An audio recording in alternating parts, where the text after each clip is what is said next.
Hello and welcome to Pushing Back, Ukraine Daily Brief. As the war enters its 1147th day, these are the main developments from the past 24 hours. The update from the General Staff of the Armed Forces of Ukraine.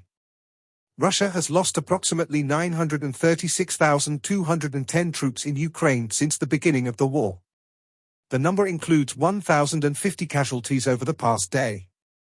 According to the released Ukrainian figures, Russia lost 9 tanks, 13 armored combat vehicles, 87 artillery systems, 146 drones, 133 vehicles, and 3 pieces of special equipment. In the last 24 hours, the Russians launched 92 combat clashes and carried out 77 airstrikes, including 128 guided bombs on the territory of Ukraine. They also used 1,000 kamikaze drones and carried out around 4,700 attacks on the positions of Ukrainian troops and settlements using various types of weapons. In its latest intelligence update on the Ukraine conflict, the Institute for the Study of War reports.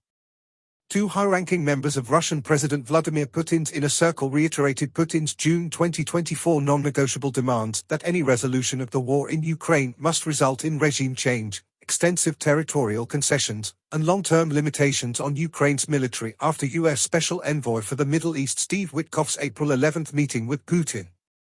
Kremlin officials continue to set informational conditions to demand that Ukraine surrender territory that Russia does not currently occupy and to justify Russia's ambitions of asserting control over independent countries, including NATO member states. Narishin threatened a Russian attack against NATO states in response to NATO states building up their defenses in line with U.S. President Donald Trump's push for Europe to increase its own defense capabilities. Lavrov reiterated Putin's rejection of Trump's proposal for a 30-day full ceasefire. Russia may recognize the end of the 30-day energy infrastructure strikes ceasefire soon and intensify its long-range strikes against Ukraine, but the exact parameters of the ceasefire, including its end date, remain unclear. Ukraine's National Guard announced on April 15 the formation of 2 new army corps on the basis of 2 existing brigades, amid Ukraine's continued efforts to transition to a corps structure. Ukrainian forces recently advanced near Toretsk and Pokrovsk, and Russian forces recently advanced near Velika Novosilka and in western Zaporizhia Oblast. In its latest intelligence update on Russian force generation and technological adaptations, the Institute for the Study of War reports. The Kremlin is using surge pricing for enlistment bonuses to recruit additional volunteers and attempt to sustain Russia's protracted war effort in Ukraine. Russian federal subjects appear to have been intensifying their recruitment efforts since March 2025 and are spending significant funds on advertising military service in Russia, suggesting that the Kremlin intends to sustain current force generation efforts for some time, peace talks notwithstanding.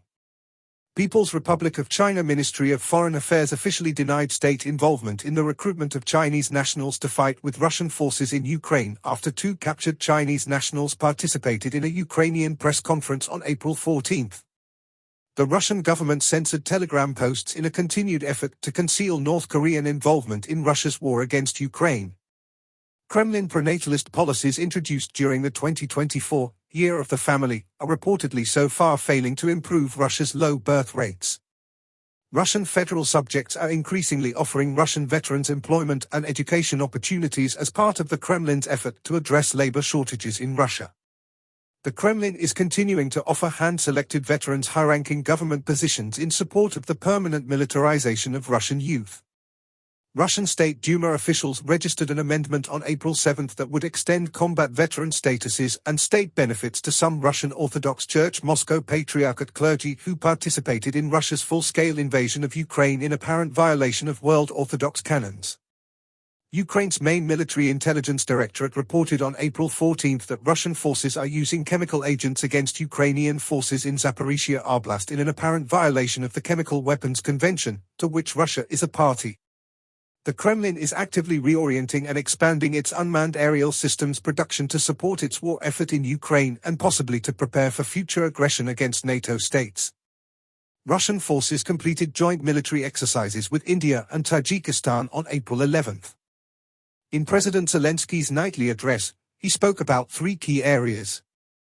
Firstly, Defense Minister Umerov reported progress on new European support packages and the development of a partner-led security contingent in Ukraine. Despite Ukraine accepting a US ceasefire proposal 36 days ago, Russia continues to ignore it. Zelensky emphasized the need for greater international pressure on Moscow to restore diplomacy. Secondly, Zelensky spoke with Finland's president to coordinate diplomatic strategies and align messaging with the US and EU. Progress was also reported on the Ukraine-EU.S economic partnership agreement, with both sides nearing legal finalization, expected to deliver mutual economic benefits. Lastly, on the Professional Day for Defense Workers, coinciding with the Russian missile strike on Sumy, Zelensky awarded state honors to industry staff. He pledged that Ukraine's domestically produced weaponry, including drones and artillery, will continue to strengthen national defense and ensure accountability for Russian aggression. Thanks for following today's updates. Please don't forget to like and subscribe for more content. We'll return tomorrow with the latest news on the ongoing conflict.